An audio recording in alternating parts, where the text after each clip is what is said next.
Hello बच्चों, welcome to the one-shot revision of lines and angles. My name is Yashashvi Mehta. So without any further delay, let's start this chapter.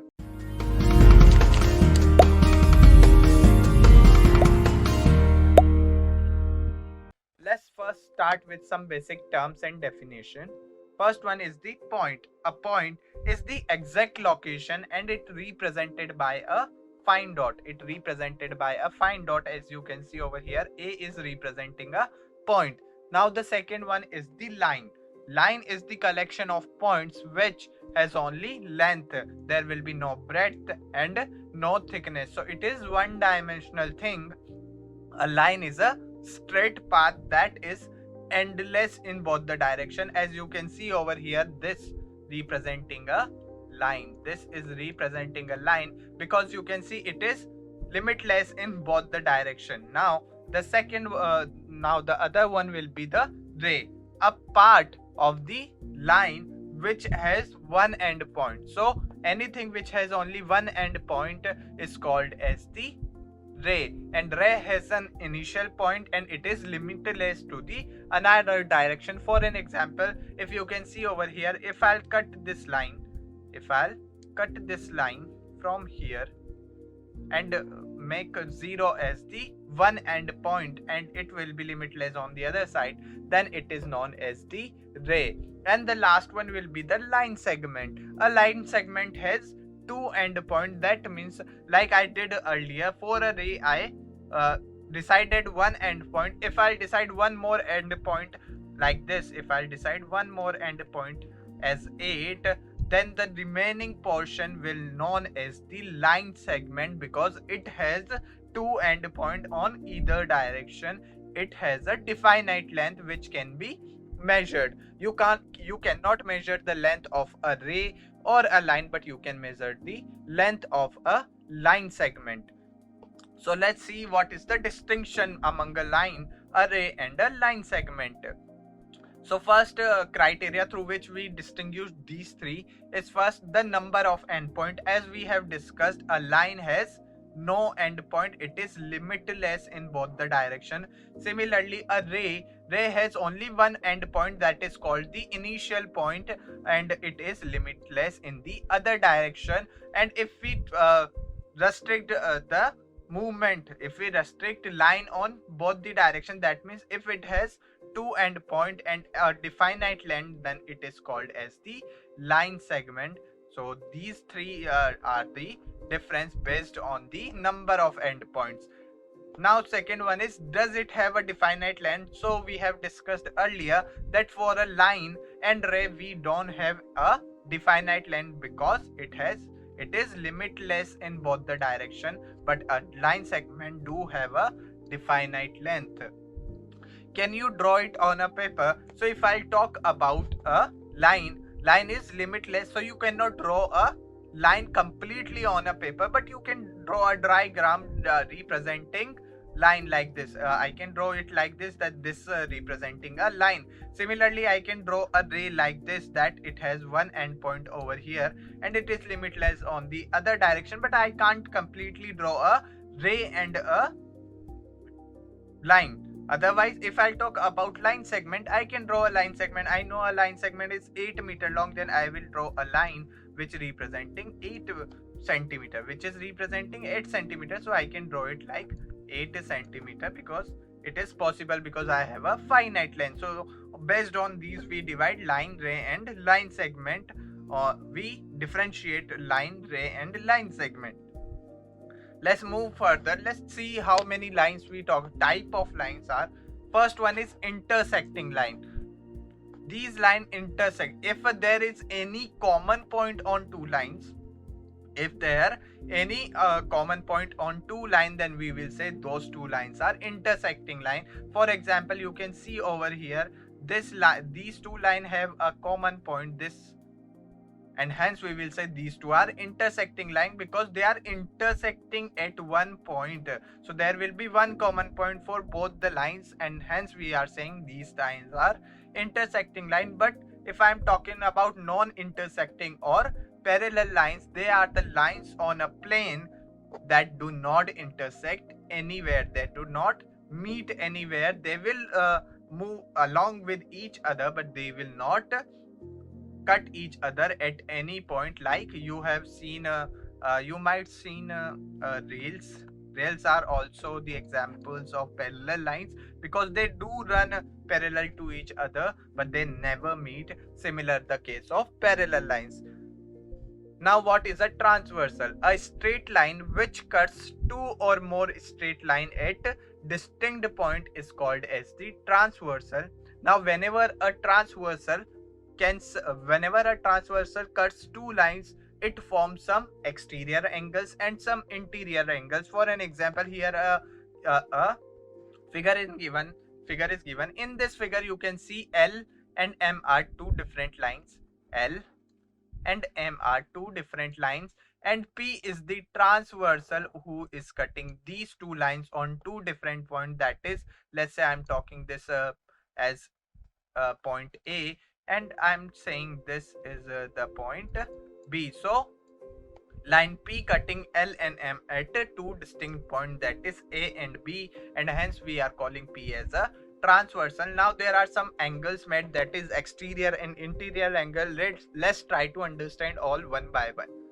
Interior and exterior angles. The angles forms inside these two lines, that is L and M. The angles form in between these two lines, that is L and M.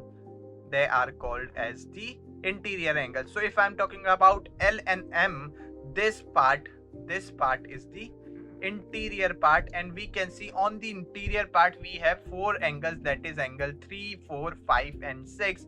Hence angle 3, 4, 5, 6 are called as interior angles, and the other angle which are on the exterior side or outer side of these, that is 1 and 2, also 7 and 8, these are called as the exterior angles when a transversal cut two lines. Now there are some more angles which formed when a transversal cuts two lines, that they are corresponding angles. Alternate angles, there are two more subdivision in alternate angles, that is alternate interior angles. As name suggests, interior angle will form inside and alternate exterior angle will form outside the lines. Interior angles on the same side of transversal, that is either on the left side or on the right side. Let's try to let's try to understand them in detail. First one is the corresponding angles. So to understand what a corresponding angle is, first you need to understand what corresponding angles include. First one is they have different vertices. So if I am talking about the corresponding angle of angle 1, let's see over here. If I am talking about the corresponding angle of angle 1, then angle 1 is forming on this vertices, that means 2, 3 and 4 cannot be the corresponding angles of 1 because they are forming on the same vertices. So we left with 5, 6, 7 and 8. Now second one requirement is are on the same side of transversal, that, and we can see 1 is on the left side. So again 6 is on the opposite side, so it cannot be the corresponding angles of 1, and 7 cannot be the corresponding angle of 1. So we left with 5 and 8 can be the corresponding angles. Now the third requirement is are in corresponding position relative to the two lines. That means if I'm talking about L and M, so if one is above the line L, then other corresponding angle should be above the line M, and in 5 and 8, 5 is the angle which is above the M, and hence we will say 1 and 5 are nothing but the corresponding angle. Similarly, you can say 2 is a corresponding angle to 6, 3 is a corresponding angle to 7 and 4 is a corresponding angle to 8. That is how we identify corresponding angles. The second one is interior angles on the same side of transversal. Now as the name suggests, first the angles are, as the name suggests, we are saying that the angles are interior angles. Now interior angles, we have only 4 interior angles, that is 3, 4, 5 and 6. These 4 are the interior angles, so we doesn't have to put our attention on 1, 2, 7 and 8 because they are exterior angles. Now again they are saying on the same side of transversal. It is saying on the same side of transversal. That means if one angle on the right, then other should be on right, and if one on the left, then other should be on the left.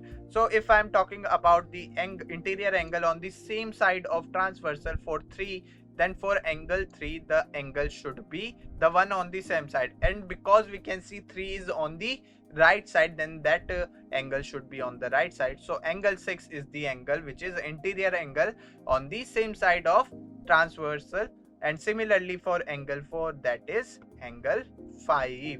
This is how we identify interior angle on the same side of transversal. Let's move further. Now again, the third one is alternate angles. These angles are formed on the opposite side of, or on the alternate side of the transversal. That means now again the P is my transversal.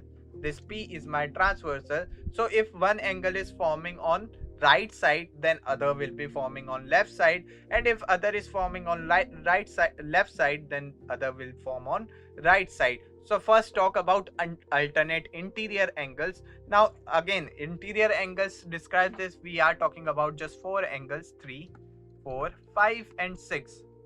Now in which they should lie in the interior part because they are interior angles. Now here I can see 3, 4, 5 and 6. अगर मैं बात कर रहा हूँ, if I'm talking about these 3 and I need to find the alternate interior angle of angle 3, I need to first watch for the angle which is on the opposite side. So both 4 and 5 are on the opposite side because 3 is right on the right side. Then 4 and 5 will be the angles which can be the alternate interior angles. But also when we talking about alternate interior angles, the vertices shouldn't be same. So this shouldn't be same. 4 cannot be the alternate interior angle, so we left just 5. So 3 and 5 are alternate interior angles.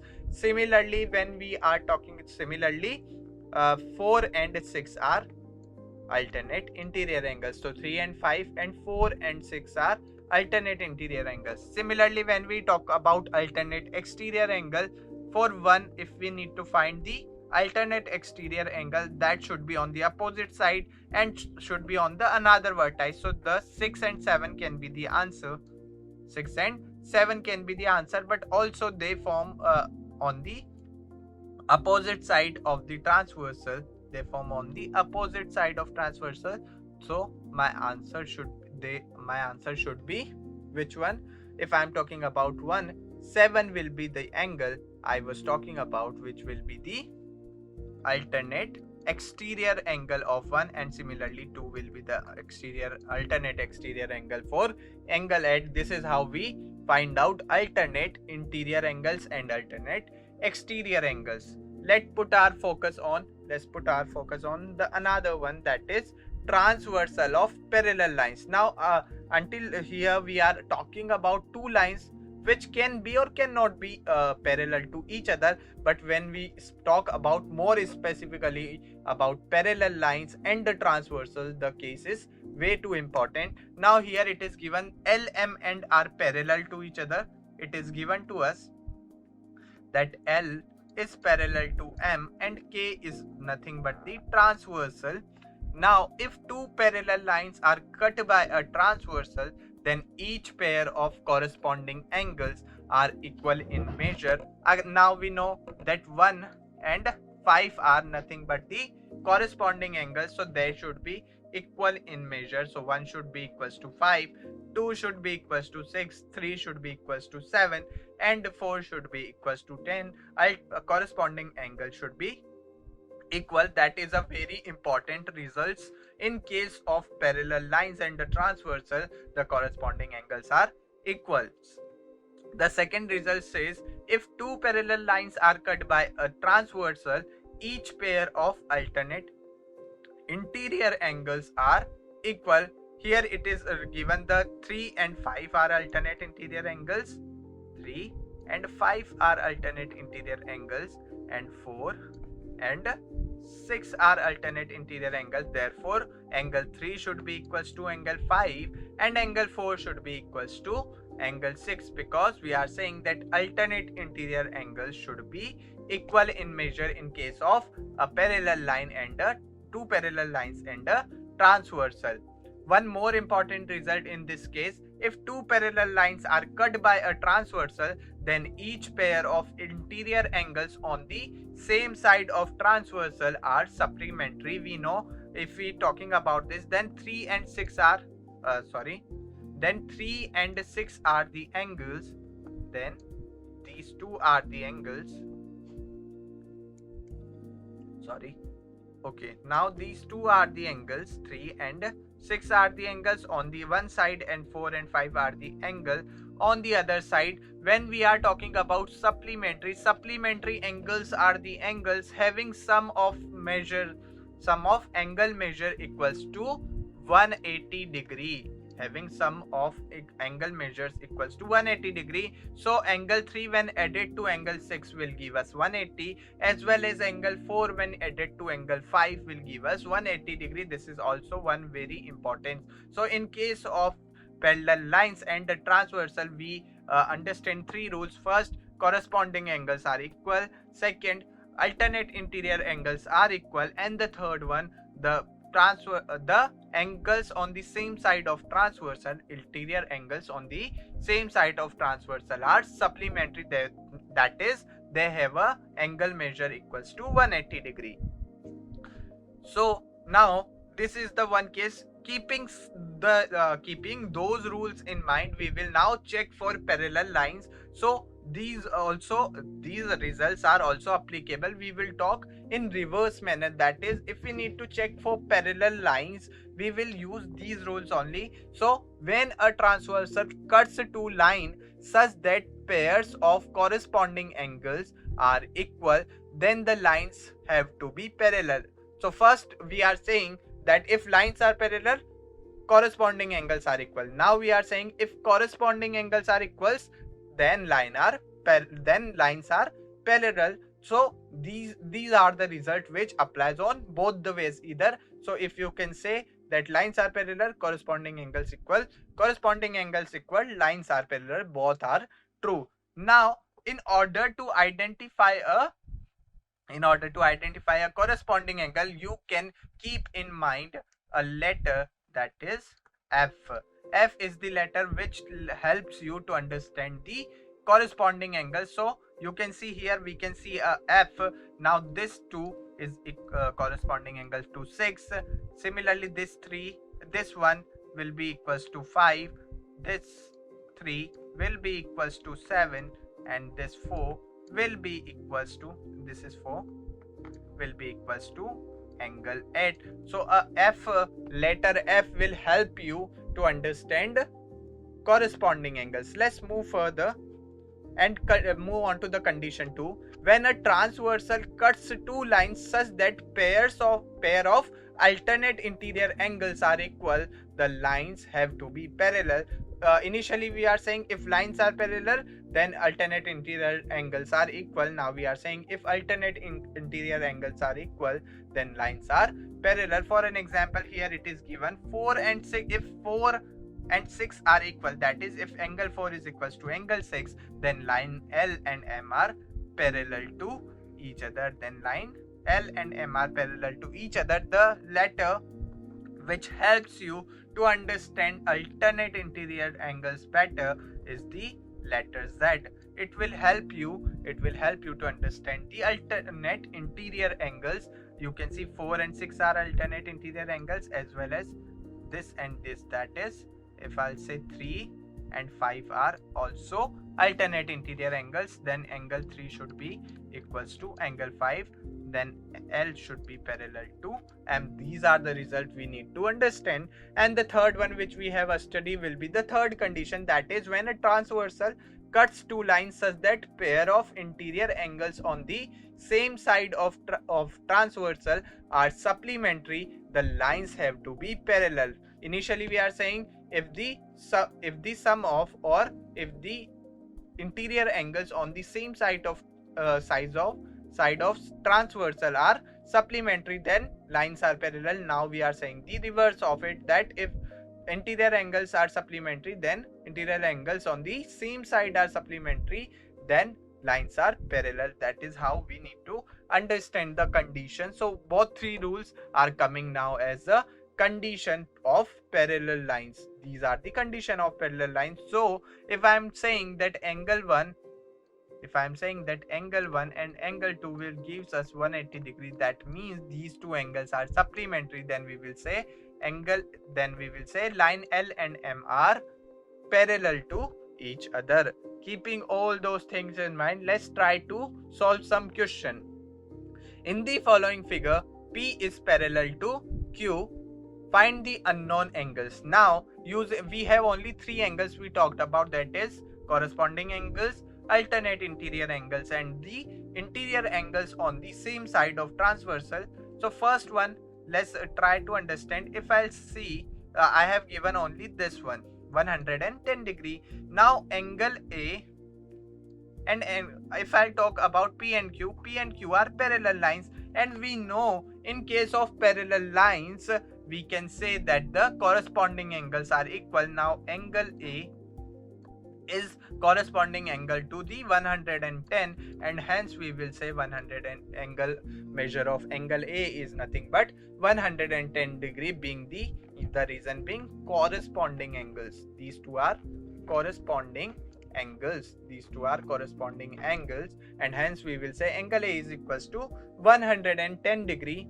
Now when I am talking about angle A, now we know that angle A plus angle B, these two are nothing but the interior angles on the same side of transversal, and we know in case of parallel line these two angles are supplementary. That means the sum of these two should be equals to 180 degree. यहाँ पे आप you can mention the reason that these two are interior angles on the same side of transversal, and in case of parallel line these angles are supplementary. So you can put that over here, the reason why you are doing. Now angle A is equals to 110 degree plus angle B is equals to 180 degree. Hence we can say angle B is equals to 180 minus 110, that is 70 degree. This is the angle measure of angle B. Now angle B is equals to angle C, because it is given to me that these two are alternate interior angles.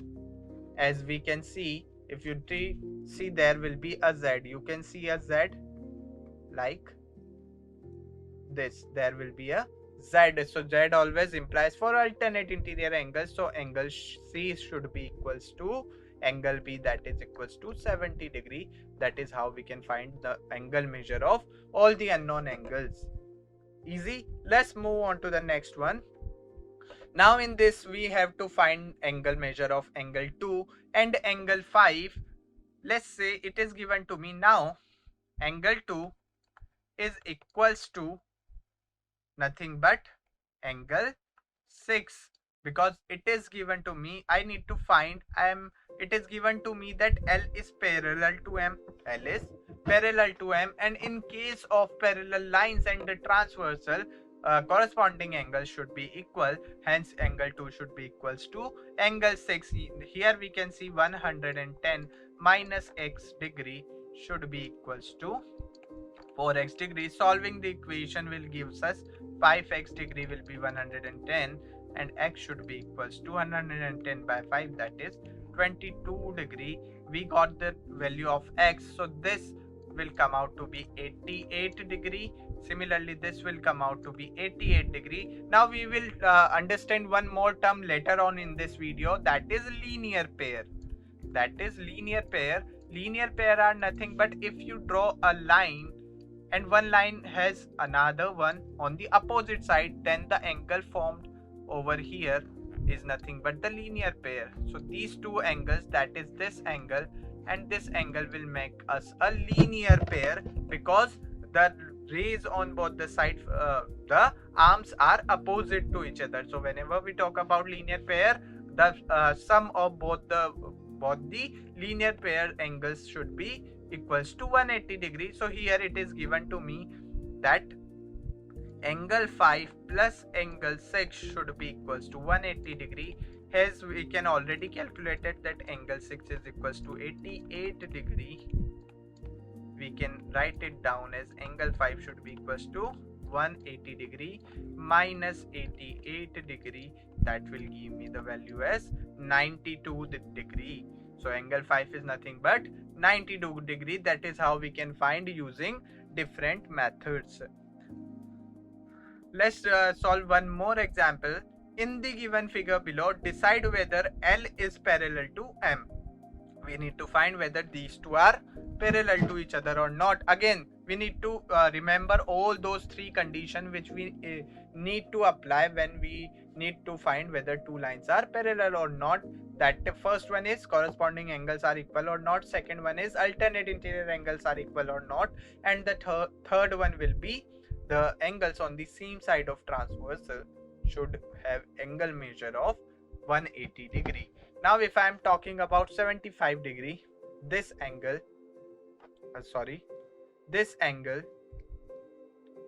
will come out to be, we know that the sum of these two angles, that is interior angles on the same side of transversal, should be equals to 180 degree. Keeping that in mind, that angle should be 105. And right now I have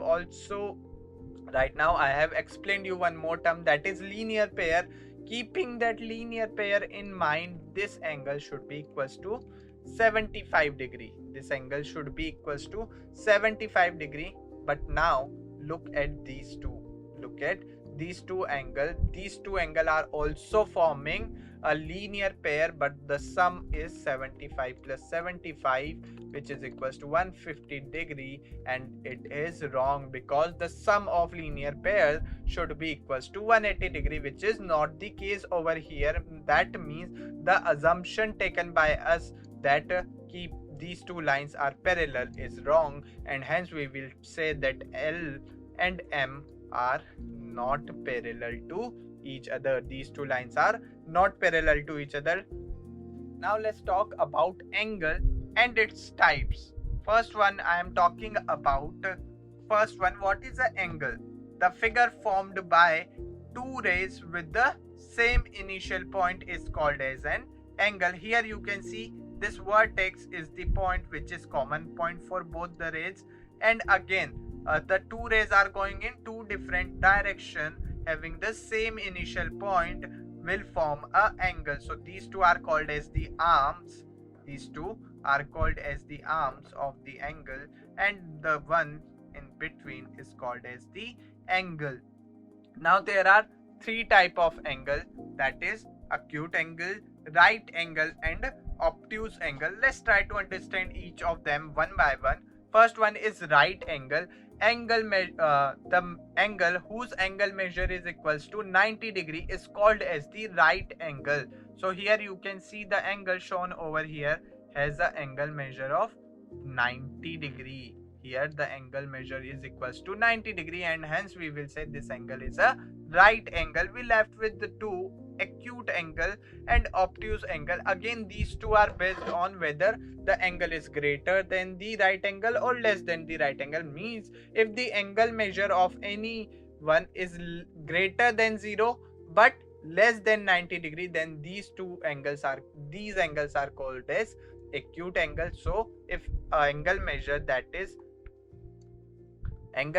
is between 0 degree to 90 degree, then they are called as the acute angle. And if the angle measure is from 90 degree to 180 degree, we will call them as obtuse angle. So these are three angle types. First one is if the angle measure is between 0 to 90 degree, they are called as acute angle. If the angle measure is exact 90 degree, they are called as the right angle.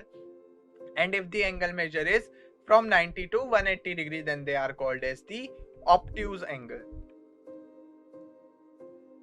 There are some more angles. They are called as related angles. First one is complementary angles. Two angles are said to be complementary if the sum of their measures is 90 degrees. So first one is complementary angles. Two angles are said to be complementary if their sum is x plus y, they are equals to 90 degree, then we will say x and y are complementary angles if the sum of these two angles are 90 degree. Similarly, supplementary angles, the angles are said to be supplementary, two angles are said to be supplementary if the sum of their measures is 180 degree. That means if we add x and y and it is giving us 180 degree, they are called as the supplementary angles. They are called as the supplementary angles. Let's move further. Now let's talk about some more related angles. First one is adjacent angle. Two angles are said to be adjacent if they have a common vertex. So here you can see for angle 1 and angle 2, this point, that is, let's say I'm saying A is the common point, and hence we will say these two can be adjacent angle. There are some more requirement to be adjacent angle. Similarly, they have a common arm. Here you can see, let's say I'm talking this as B. AB is the common arm to both the angles, and hence we will say they can be adjacent angle. And the third requirement is their non-common arms are on the different side of the common arms. That means if for AB, the common arm of one, for AB, if the non-common arm is on the right, then for other one it should be on the left side. So we can see for one the non-common arm is on right, and for two the non-common arm on the left side, and hence we will say these two angles are adjacent angles. Now when we are talking about linear pair, if the non-common arms of two adjacent angles, again whenever we talk about linear pair we will do focus on the adjacent angles. So first, whenever we talk about linear pair we will see whether the angles are adjacent or not. So if the non-common arms of two adjacent angles form a line, then these angles are called as linear pair of angles. Here you can see for 1 and 2, this one is the common arm, and the non-common arms are forming a complete line. This is forming a complete line which is limitless on both the direction, and hence we will say 1 and 2 are linear pair. And the best thing for linear pair, that the sum of linear pair is equals to 180 degree. Linear pair are nothing but similar to supplementary angle, that they have angle measure equals to 180 degree. There is one more, that is called as the vertically opposite angles. Two angles are called a pair of vertically opposite angles if their arms form two pair of opposite rays. So whenever we talk about vertically opposite angle, we need to see a cross sign, we need to see a X. Whenever we see a cross sign, we need to put our attention on whether the two arms are forming opposite pairs. So here you can see for 1 and 3, if I talk about the angles, let's put your attention on 1 and 3.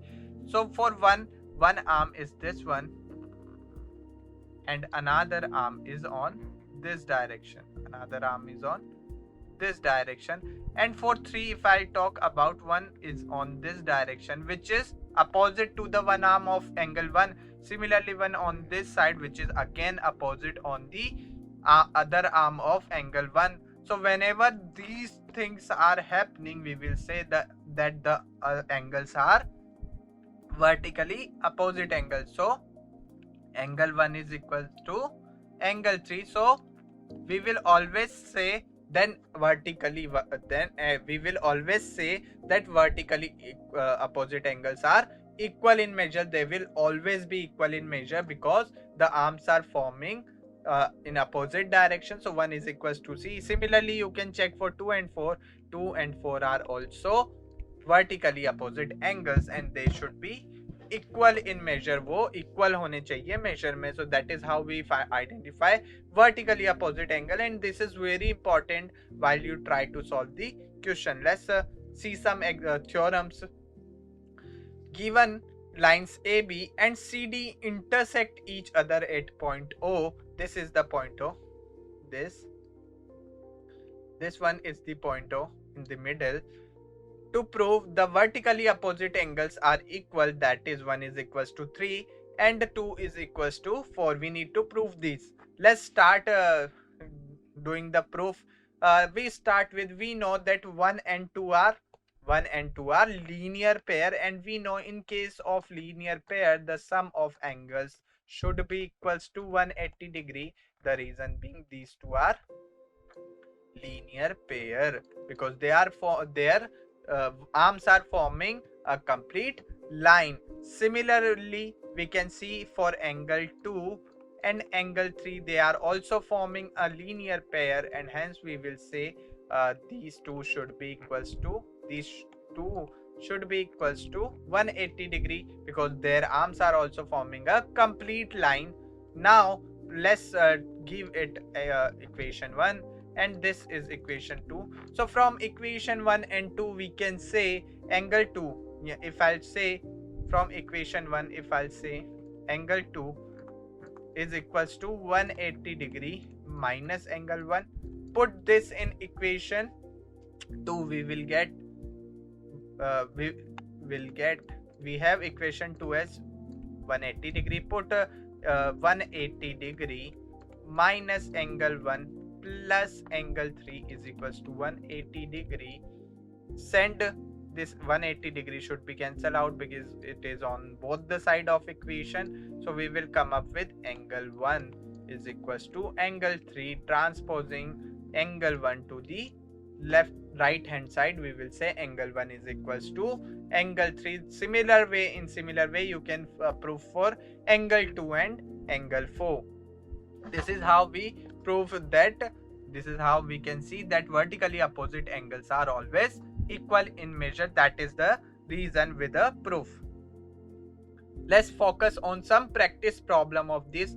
The difference in the measures of two complementary angles. Complementary angles are the angles having sum is equals to 90 degree. Now it is given that the difference in the measure of two complementary angles is 12 degree. Find the measures of the angles. So first method is, let's take the one of the angles be x. If one of the angle is x, then ultimately the other angle will be nothing but 12 more than that, that is x plus 12 degree. Now we know in case of complementary angle, the sum of these two should be equals to 90 degree. Here from here we can solve this equation as 12 is equals to 90 degree. 2x is equals to 90 minus 12, which will give us 78, and x should be equals to 78 divided by 2. Here the value of x is 39 degree. The value of x comes out to be 39 degree. So one angle is 39 degree and other angle will be 12 more than that, that is 51 degree, and our answer will be equals to, and we can do it in one more way. Let's take one angle as x, then other angle can be, because we know the total is 90, other will be 90 minus x, and we know the difference between these two is equals to 12 degree. So x minus 90 minus x will be equals to 12 degree. X minus 90 plus x is equals to 12, opening the brackets. So 2x will be equals to 90, it will give you 102 degree. X will be equals to 102 by 2, x comes out to be 51 degree. So one angle is 51 degree and other angle is 39 degree, which is we got in the last method. So we can do it in two ways. Let's take one more example. If two supplementary angles are in the ratio 3:2, then their angle measures are. So again, supplementary angles are the angles having sum of the angle measures equals to 180 degree. Now it is given they are in the ratio 3:2. So if one angle is 3x, then the other angle will be 2x, because it is given they are in the ratio 3:2. So one angle is 3x and other angle is 2x. Now in case of supplementary angle, the sum of these two should be equals to 180 degree. It will come out to be 5x is equals to 180 degree. X should be equals to 180 divided by 5. X will come out to be 36 6 degree. So one of the angle being 3x, one angle will be 3 into 36, that is 108 degree, and other angle being 2x, that will be equals to 2 into 36, which will give you 72 degree. So one angle is 108 and another angle will be 72 degree. Let's take one more example, guys. In this figure, lines AB and CD intersect each other at O. Find the values of x, y and z. We need to find the values of x, y and z, and we have so many now we have so many information about the angles. We have vertically opposite angles, we have a linear pair, we also understand about the supplementary angles, complementary angles. Let's use all of these in this question. Let's try to solve this question. First, we can simply see two vertically opposite angles, that is this one and this one. Because the arms are forming a complete line and they are opposite in direction, we will say 84 degree, and z are in opposite direction, or I will say, if I talk more specifically about angle, BOC will be equals to angle DOA, because these two are nothing but vertically opposite angles. These are nothing but vertically opposite angles. So that should be equal, hence Z should be equals to 84 degrees. So we came up with the answer for Z. Now again we can see one more thing, that angle DOA plus angle AOC are equals to 180 degree, because these two are nothing but linear pair. These two are nothing but linear pair, and in case of linear pair the sum should be equals to 180 degree. Angle DOA is equals to Z and it is equals to 84 degree plus angle AOC is equals to 2x, and that should be 180 degree. From here, if you solve and find out, 2x will be equals to 180 minus 84 will give you 96. From here you will get the value of x is equals to 96 by 2, that will give you the value as 48 degree. You will get up the answer of x as 48, and the last one will be y. Again you can see angle AOC should be equals to angle BOD, because these two are again vertically opposite angles. So 2x should be equals to 75 plus y, we have the value of x is equals to 48, then 2x should be equals to 96. 96 should be equals to 75 plus y. From here on we will find the value of y as 96 minus 75 as 21 degree. So that is how we can calculate all the angles using different properties, that is vertically opposite angle, linear pairs, vertically opposite angles. We can solve any question using all these, but we have to be very sure about what we are trying to applying. With this we are done all the aspect of this question. I will see you with another video. Until then, work smart everyone. Bye.